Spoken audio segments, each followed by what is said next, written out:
Bonjour, chers frères et sœurs. Nous avons vu la semaine dernière comment retrouver notre paix. Je vous propose de traiter ce matin une difficulté dont beaucoup d'enfants de Dieu ne parlent pas. Comment réapprendre à aimer son prochain lorsqu'on a été broyé par la méchanceté humaine? Et je vous propose la lecture de ce texte dans 1 Jean au chapitre 4, verset 7. Bien-aimés, aimons-nous les uns les autres, car l'amour vient de Dieu. Et toute personne qui aime est née de Dieu et connaît Dieu. Celui qui n'aime pas n'a pas connu Dieu, car Dieu est amour. Voici comment l'amour de Dieu s'est manifesté envers nous. Dieu a envoyé son Fils unique dans le monde afin que par lui nous ayons la vie. Et cet amour consiste non pas dans le fait que nous avons aimé Dieu, mais dans le fait que lui nous a aimés et a envoyé son Fils comme victime expiatoire pour nos péchés. Amen. Que Dieu bénisse sa parole. Nous le savons tous, le mot d'ordre de la parole de Dieu est amour. Et si nous voulons résumer tout l'évangile en un seul mot, celui-ci pourra se résumer dans le mot amour. Jésus dit qu'il y a deux choses dans la vie qui sont plus importantes que tout le reste. Premièrement, aimer Dieu. Deuxièmement, aimer son prochain. Aimer son prochain, après la douleur, la calomnie, la méchanceté, est pour certains d'entre nous le combat de toute une vie. Aimer, ce mot est vite dit, diront certains, car, comme dit le proverbe, entre le dire et le faire, il y a une mer. Mais pour vivre l'amour tel que nous le demande le Seigneur Jésus, aimer Dieu de tout notre cœur et notre prochain, comme nous-mêmes dans le quotidien de notre vie, cela n'est pas facile. La Bible est très claire à ce sujet. Nous sommes sur terre pour accomplir ces deux commandements. Aimer Dieu et aimer son prochain. Et il n'est fait aucune mention de nos circonstances. La parole de Dieu est le chemin de liberté pour apprendre à aimer. C'est elle qui nous apaisera, nous guérira et nous permettra de retrouver le chemin de l'amour. Jésus nous enseigne de manière concrète comment devenir des hommes vraiment libres. Libres pour aimer en vérité. Comment manifester à nouveau l'amour à son prochain lorsqu'on a été broyé par la méchanceté humaine. Après le pardon et la reconstruction, il peut être difficile de faire confiance à nouveau et d'aimer à nouveau. C'est le thème que je voudrais traiter avec vous aujourd'hui, mon frère, ma sœur, mon ami. Subir la trahison ou la méchanceté des hommes pousse ceux et celles qui aiment Dieu à s'accrocher à lui. Et Dieu devient en ce moment-là leur seul confident, leur seul abri, leur refuge, leur appui, leur force, leur secours.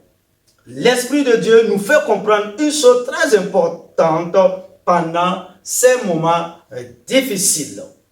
Dans une relation, la personne maîtrise ou trahit finit par dominer lorsqu'elle refuse de se faire justice personnellement. Dieu le lève au-dessus de celle qui l'a trahi ou meurtri. En attendant ce temps d'élévation et de restauration, Dieu demeure notre principal ami, confident et allié. Il faut aussi savoir que la plupart des personnes trahies sans cause dans la Bible sont celles pour qui Dieu avait un plan spécial pour leur vie. Joseph, trahi par ses frères, s'appuya sur Dieu et plus tard leur dit: ce n'est donc pas vous qui m'avez envoyé ici, c'est Dieu. Genèse 45, 8. Et encore, voici, Dieu a fait de moi maître de tout l'Égypte. Genèse 45, verset 9. Jésus, trahi par les siens, s'est remis à son Père, allant jusqu'à appeler la personne qui l'a trahi mon ami. Matthieu 26, 50. Jésus savait que derrière cette trahison, il avait la gloire. Comme Jésus et comme Joseph, nous devons apprendre à pardonner la trahison subie. Renoncer à nous venger par nous-mêmes. En le faisant, nous obéirons à un principe divin. L'obéissance vaut mieux que les sacrifices.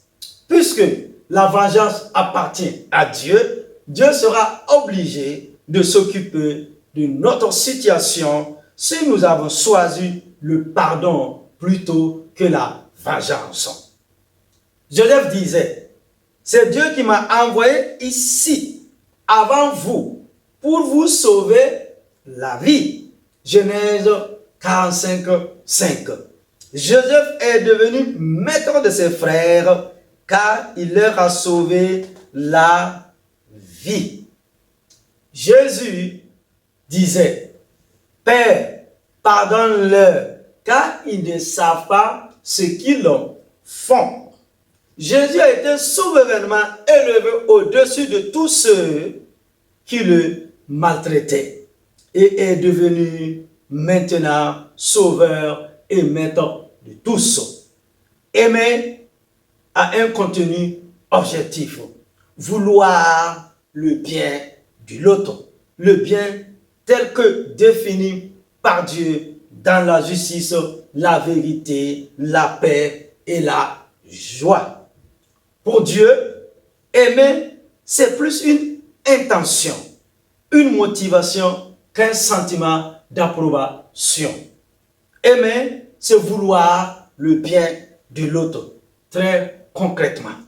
Si aimer largement veut dire apprécier tout le monde, on arrive vite à nos limites. Mais si aimer, c'est vouloir le bien et y contribuer quand je peux, même de celui que je ne comprends pas, même de celle que je ne connais pas trop, même de celui qui m'agace, alors aimer devient possible.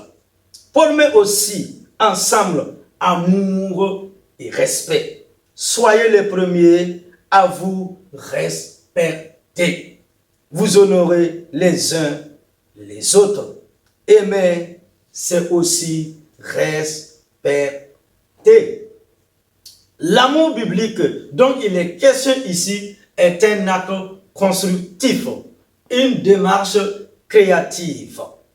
Dieu a créé le monde par la force de son amour. On ne peut pas habiter la terre des hommes sans amour. Si je n'aime pas ou pas assez, alors aimer mon prochain devient difficile et aimer mon ennemi impossible. Cette personne, comme moi, une créature de Dieu. Or, le Christ est mort sur la croix pour tous. La grâce, le salut, c'est pour tout le monde.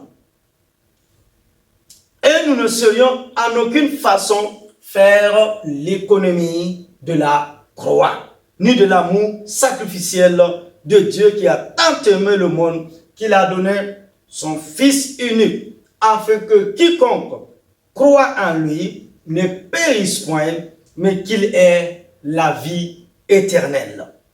L'amour est le fondement de la vie en Christ.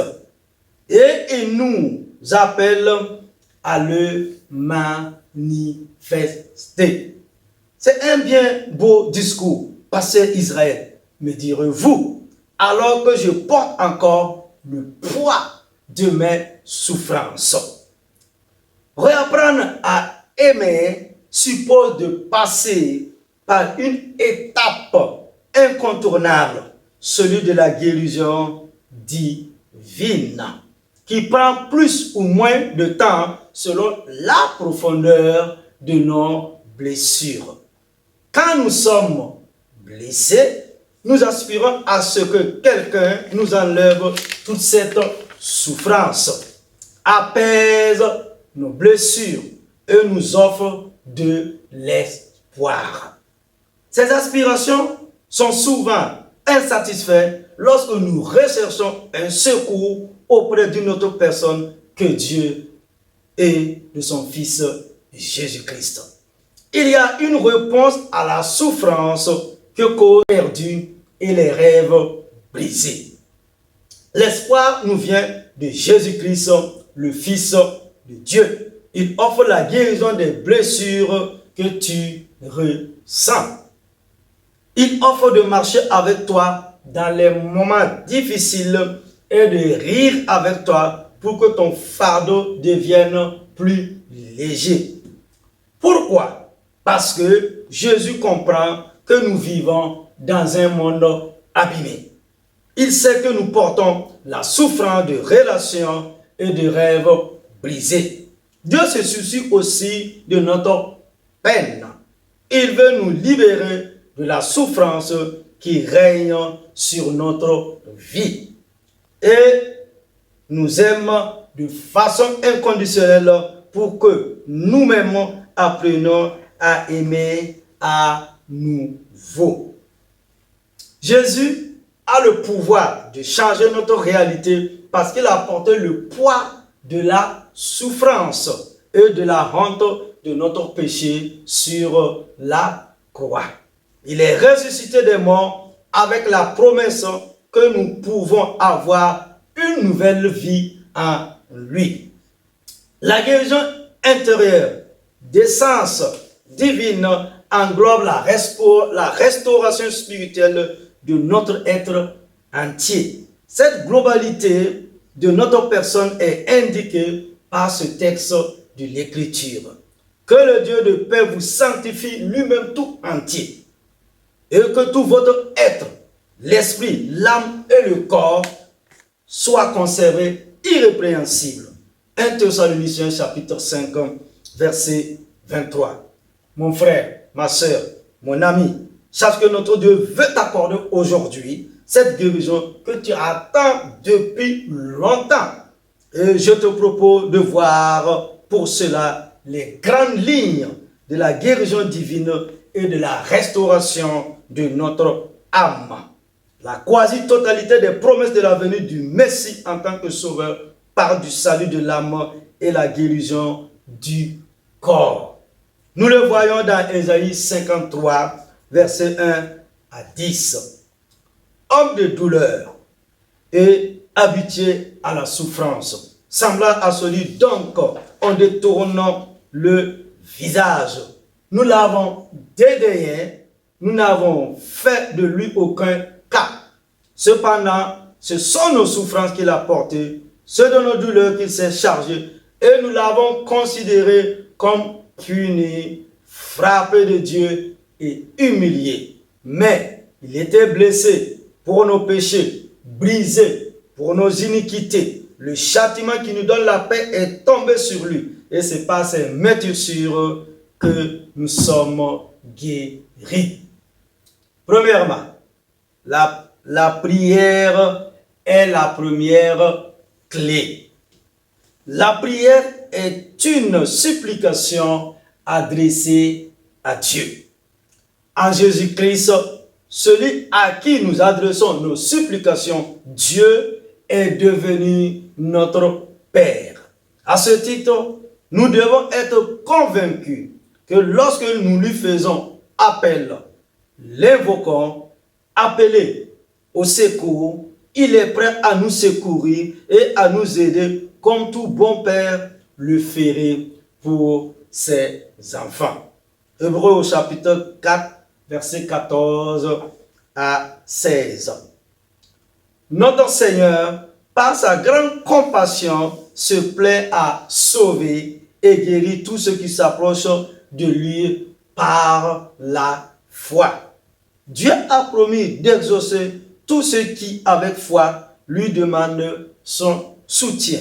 Cela a toujours été la volonté de Dieu de sauver, guérir, secourir, soutenir ceux qui viennent à lui dans la prière.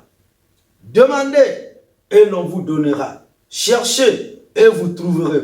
Frappez et l'on vous ouvrira. Matthieu chapitre 7, verset 7. Si vous demandez quelque chose en mon nom, je le ferai, a dit Jésus dans Jean au chapitre 14, verset 14. Si vous demeurez en moi et que mes paroles demeurent en vous, demandez ce que vous voudrez et cela vous sera accordé. Jean au chapitre 15, verset 7. Après nos prières faites avec foi et un cœur sincère, vient une autre étape, celui de l'expression de notre foi. Deuxièmement, croire que Dieu nous a guéris par la foi. Celui qui s'approche de Dieu pour recevoir la guérison ainsi que toutes les autres choses, sans croire qu'il l'écoute et est prêt à l'exaucer, peut être sûr qu'il ne recevra rien de lui, comme le dit l'apôtre Jacques dans son épître. Mais qu'il la demande avec foi, sans douter. Car celui qui doute est semblable au flot de la mer, agité par le vent et poussé de côté et d'autre. Qu'un tel homme ne s'imagine pas qu'il recevra quelque chose du Seigneur. Jacques chapitre 1, versets 6 et 7. La foi constitue le fondement de toute relation avec le Seigneur. Dieu est esprit. 2 Corinthiens chapitre 3, verset 17. C'est ce sens qui permet à l'homme d'être en contact avec Dieu, comme ces 5 autres sens lui permettent d'être en contact avec la nature. L'apôtre Paul nous enseigne que, or, la foi est une ferme assurance des choses qu'on espère, une démonstration de celles qu'on ne voit pas. C'est là que les deux natures de l'homme se livrent le plus grand combat. Comment peut-on être sûr de l'existence ou de la possession de ce qu'on ne voit pas? Mais la foi se manifeste justement dans le domaine de l'invisible. Car les choses invisibles sont éternelles et se saisissent par l'être intérieur. 2 Corinthiens chapitre 4, verset 16 à 18. La foi est la conviction personnelle que ce que Dieu a promis et que nous avons demandé est à nous. Souvenez-vous de cette promesse. Lorsque l'ennemi viendra raviver vos blessures et vous murmurer à l'oreille que vos blessures sont trop profondes pour être guéries, souvenez-vous aussi que notre Dieu est un Dieu fidèle qui attend que nous vivons dans l'espérance et dans la foi en ses promesses. Il nous faudra donc agir sur la base de la parole et les promesses de Dieu. Prendre Dieu au mot. C'est pourquoi je vous dis, tout ce que vous demanderez en priant, croyez que vous l'avez reçu et vous le verrez s'accomplir. Marc au chapitre 11, verset 24. Lorsque nous croyons que notre prière a été entendue par Dieu et que nous avons reçu ce que nous lui avons demandé, nous agissons en conséquence.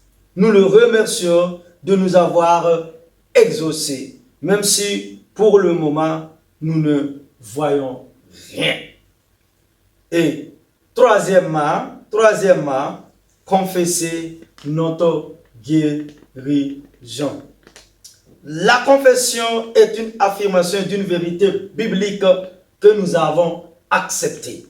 C'est croire et répéter d'honneur les déclarations de Dieu concernant ce que nous avons en Christ. Quatrièmement, rendre des actions de grâce. Lorsque nous sommes convaincus que le Seigneur nous a exaucés et nous a sortis d'une détresse, nous nous réjouissons déjà en espérance. En cela, notre Seigneur Jésus fut un parfait exemple. En effet, devant la tombe de Lazare, il remercie le Père de l'avoir déjà exaucé. Jean au chapitre 11, verset 41. Jonas, dans le ventre du poisson, pria en ces termes. Dans ma détresse, j'ai invoqué l'Éternel et il m'a exaucé du sein du séjour des morts. J'ai crié et tu as entendu ma voix. Pour moi, je t'offrirai des sacrifices avec un cri d'action de grâce. J'accomplirai les vœux que j'ai faits. Le salut vient de l'Éternel. Jonas au chapitre 2, verset 2 à 10. Comme résultat à cette action, l'Éternel parla au poisson et le poisson vomit Jonas sur la terre. Et nous arrivons à notre cinquième point. Cinquièmement, louer le Seigneur pour la guérison qu'il nous a accordée. Celui qui, alors qu'il est encore malade, loue le Seigneur, montre par cela qu'il est reconnaissant au Seigneur pour la guérison qu'il lui a accordée. Il sait que tant qu'il respire, il doit louer le Seigneur comme nous l'enseigne David le roi. Que tout ce qui respire loue l'Éternel, louez l'Éternel. Psaume 156. Mon frère, ma soeur, mon ami, je vais prier afin que tu apprennes à remettre tes blessures à Dieu, qu'il te guérisse et que tu réapprennes à aimer à nouveau au nom puissant de notre Seigneur et Sauveur Jésus-Christ de Nazareth. Amen, amen, amen, amen. Soyez richement bénis dans l'amour de Christ Jésus de Nazareth.